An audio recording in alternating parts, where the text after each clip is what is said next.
જે વ્યક્તિનું સન્માન કરે છે દેશના વડાપ્રધાન છે, સ્વાભાવિકપણે વડાપ્રધાનનું સન્માન કોઈ સંસ્થાઓ કરતી હોય એટલે એ સંસ્થા માટે એક ગર્વની વાત કહેવાય. વડાપ્રધાન પદ ઉપર કોઈ પણ પક્ષ પાર્ટીનો માણસ નથી હોતો, એ દેશનો માણસ હોય છે. જોકે હવે એવું કાંઈ રહ્યું નથી દેશમાં. એની ટાઈમ પ્રચારમાં એની ટાઈમ પાર્ટી માટેના કહી શકાય. પહેલાં હતા એવા વડાપ્રધાનો જે દેશ માટે વિચારતા, હવે માત્ર ને માત્ર પાર્ટી માટે રહ્યા છે. કોંગ્રેસની અંદરથી વર્ષોથી 30 વર્ષથી આ ભાજપની સરકાર હાલે છે અને કોંગ્રેસ એને 20 વર્ષથી 30 વર્ષથી માણસો સપ્લાય કરે છે. સારા સારા માણસો હોય જે કામ કરી શકે એવા એ આપી અને કોંગ્રેસ મંજીરા વગાડતી હોય. કેશુબાપા જેવા આપણા સમાજના મોભી, જેમનું નામ વર્ષોથી આ લોકો મથે છે કે રાજકોટના એરપોર્ટ ઉપર બોર્ડ ઉપર કેશુબાપાનું નામ લખાય, કારણ કે રાજકોટની અંદર અમારા સમાજ, પટેલ સમાજે ઘણી મુહિમો ચલાવી છે કે જેમને પટેલોને બોલવા માટે જીભ આપી એમ કહી શકાય. અને એ જગ્યા ઉપર જે જગ્યાએ સરદાર સાહેબનું નામ ભૂસી અને આ સાહેબે પોતાનું નામ લખી નાખ્યું. હવે તમે માની લ્યો કે સરદાર સાહેબની જગ્યાએ બાબા સાહેબ આંબેડકરનું નામ હોત નહીં, કાઢી નાખ્યું હોત, તો એમની જ્ઞાતિ શું ન કરત. પણ આપણા સમાજે કાંઈ નથી. શું કામ? કે ક્યાંક ને ક્યાંક ચાપલુસી કરવામાં હવે વધી ગયો છે આપણો સમાજ, એમ કહી શકાય. કે જે સ્ટેડિયમ વર્ષોથી એમના નામે છે એમનું નામ પૂછીને તમે તમારું નામ નાખી દો. એમાં તમારું યોગદાન શું? માત્ર તમે વડાપ્રધાન છો એ જ કે બીજું કાંઈ? કે ટ્રમ્પને અહીંયા તમારે સ્વાગત કરવાનું તમારું નામ હાઇલાઇટ થાય આટલા માટે થઈને તમે તમારું નામ નાખી દો. તમે કોનું નામ ભૂસી નાખ્યું છે એ જોવું જોઈએ.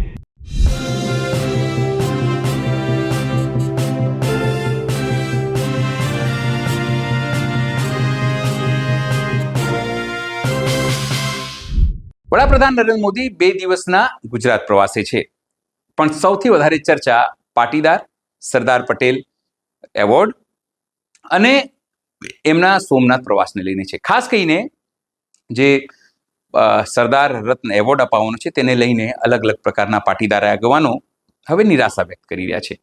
તેઓ સવાલ પૂછી રહ્યા છે કે વડાપ્રધાને સરદાર પટેલનું નામ હટાવીને પોતાનું નામ કેમ નરેન્દ્ર મોદી સ્ટેડિયમ કર્યું? શું તેઓ આ બદલવાના છે? સમાજ ઉપર પાટીદાર અનામત આંદોલન દરમિયાન થયેલા અત્યાચારોને તેઓ યાદ કરે છે. નરેન્દ્ર મોદી અને અમિત શાહે, એટલે કે વડાપ્રધાન નરેન્દ્ર મોદી અને કેન્દ્રીય ગૃહમંત્રી અમિત શાહે કેવી રીતે પાટીદારો ઉપર દમન કર્યું તે યાદ કરાવી રહ્યા છે. નમસ્કાર, હું છું ચિંતામણી પુતનીલ પટેલ. સ્વાગત છે આપનું અમારા આ કાર્યક્રમમાં. આવો સાંભળીએ આ સામાજિક આગેવાન કેવી રીતે આ સમગ્ર ઘટના, સમગ્ર એવોર્ડ અને સમગ્ર કાર્યક્રમનો વિરોધ કરી રહ્યા છે.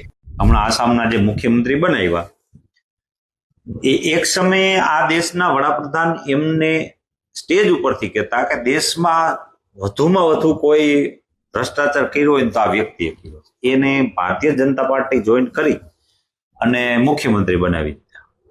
મહારાષ્ટ્રના એક ઉપમુખ્યમંત્રી હમણાં પ્લેન ક્રેશ થયું અને ઉપર વયા ગયા, રામ નામ સત્ય થઈ ગયું. એ વ્યક્તિ 5-7 હજાર કરોડનો કૌભાંડી હતો જ્યારે એ વિપક્ષમાં હતો.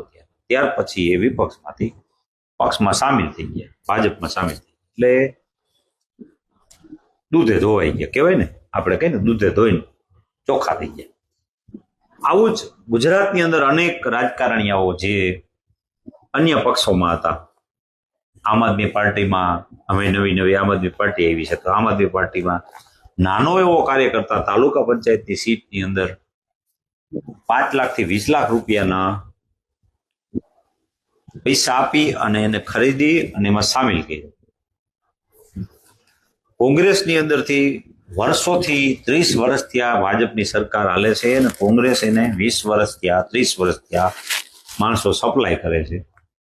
સારા સારા માણસો હોય જે કામ કરી શકે એવા એ આપી અને કોંગ્રેસ મંજીરા વગાડતી હોય. આવું આપણે જોવા મળ્યું છે. અને જેવા એમાં ભ્રષ્ટાચાર કરતા હોય એને તરત જ સમન્સ મોકલવામાં આવે પોલીસ દ્વારા, ઈડી દ્વારા, સીબીઆઈ દ્વારા, અને પછી એને કહી દેવામાં આવે કાં ભાજપમાં આવો અને કાં જેલમાં જાઓ. બિચારા ભાઈ કોઈ વ્યવસ્થા ન હોય, વિકલ્પ ન હોય તો સ્વાભાવિકપણે હવે રાજમાં રહેવામાં શું વાંધો છે? 2 ગાયરું ખાવી પડે ગામની. એક બીજું આમ આદમી પાર્ટીના ઘણા એવા કાર્યકર્તાઓ જે લીડર હતા એમને પણ સામેલ કરી દેવામાં આવ્યા. છાના મુના જે સાઇડ સપોર્ટર હતા, કે જે પાર્ટીમાં ઓફિશિયલી નહોતા પણ સાઇડ સપોર્ટર હતા, એમને પણ દબાવી અને ક્યાંક ને ક્યાંક એવું કહેવામાં આવ્યું કે ભાઈ તમે મૂંગારીઓ, તમારે એ પાર્ટીનો સપોર્ટ નથી કરવા, નજર પછી અમારા કાંડ છતાં થાય. સત્તા હાવી થઈ જાય એટલે આવું થઈ જતું હોય. એનું એક ઉત્તમ ઉદાહરણ અમારો સમાજ એટલે કે પટેલ સમાજમાં જોવા મળતું હોય છે. બહુ મોટો સમાજ છે એટલે બધાને ન્યાય મળે એવું તો ન બની શકે. ક્યાંક ને ક્યાંક નાના એવા ફોલ્ટ રહી જતા હોય. મોટો સમાજ અમારો સમાજ એટલે પટેલ સમાજ, હું દિલીપ પટેલ. આવનારા સમયમાં એક ન્યૂઝ આવ્યા કે ભાઈ એક સંસ્થા અમારી સરદારના નામે ચાલતી, જે વ્યક્તિનું સન્માન કરે છે દેશના વડાપ્રધાન છે. સ્વાભાવિકપણે વડાપ્રધાનનું સન્માન કોઈ સંસ્થાઓ કરતી હોય એટલે એ સંસ્થા માટે એક ગર્વની વાત કહેવાય. વડાપ્રધાન પદ ઉપર કોઈ પણ પક્ષ પાર્ટીનો માણસ નથી હોતો, એ દેશનો માણસ હોય છે. જોકે હવે એવું કઈ રહ્યું નથી દેશનું. એની ટાઈમ પ્રચારમાં ને એની ટાઈમ પાર્ટી માટેના જ કહી શકાય. પેલા હતા એવા વડાપ્રધાનો જે દેશ માટે વિચારતા, હવે માત્ર ને માત્ર પાર્ટી માટે રહ્યા છે. આવા વડાપ્રધાન જ્યારે પધારી રહ્યા હોય અને એ વડાપ્રધાને અમારી નાયતના સર્વસ્વ મોભી, જેમનું નામ સ્ટેડિયમ ઉપરથી ભૂહી નાખ્યું અને પોતાનું નામ ચડાવી દીધું, બે સવાલ એને પણ પૂછવા જોઈએ.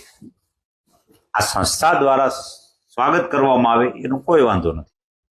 ક્યાંક ને ક્યાંક દરેક લોકો ગર્વ અનુભવતા હોય કે ભાઈ અમારી સંસ્થા વડાપ્રધાન કોઈ પણ હોય, પક્ષનો હોય કે વિપક્ષનો હોય, એમનું સ્વાગત કરતું હોય તો એક આનંદ હોય કે ભાઈ વડાપ્રધાન છે તો આપણે એનું સ્વાગત કરીએ, એમાં કોઈને વાંધો પણ ન હોય.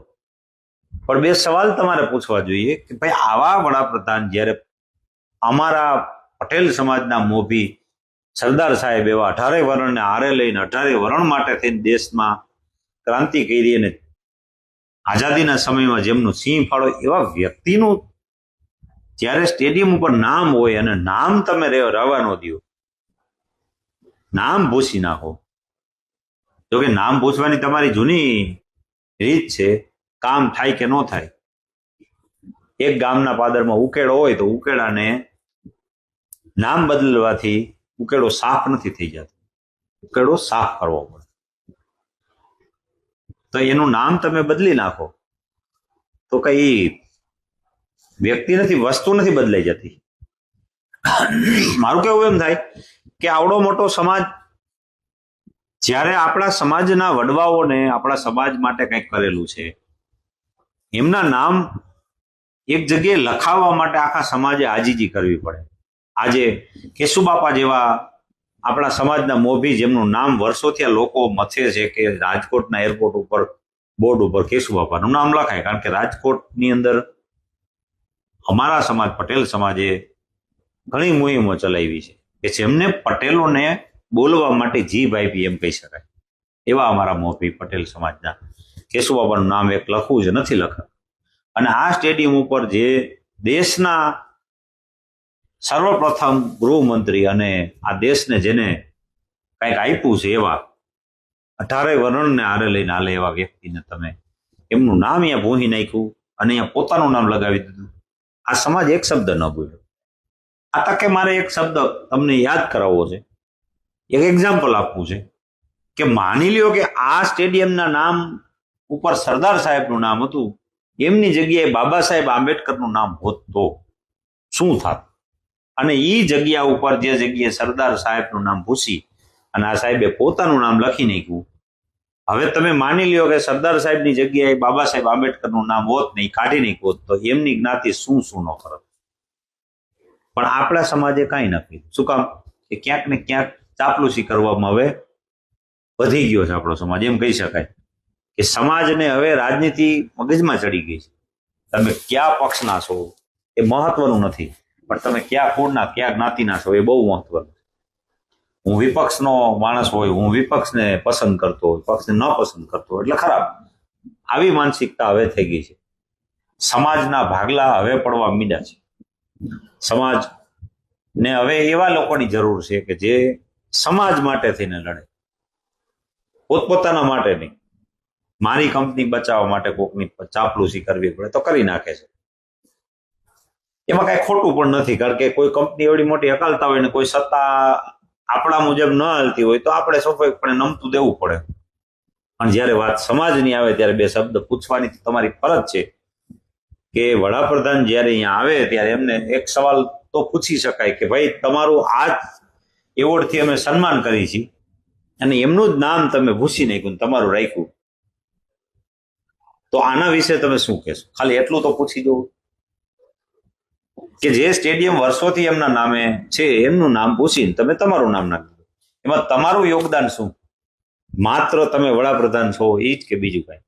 કે ટ્રમ્પને અહીંયા તમારે સ્વાગત કરવાનું તમારું નામ હાઇલાઇટ થાય આટલા માટે થઈને તમે તમારું નામ નાખી દીધું, તમે કોનું નામ ભૂસી નાખ્યું છે એ જોવું જોઈએ.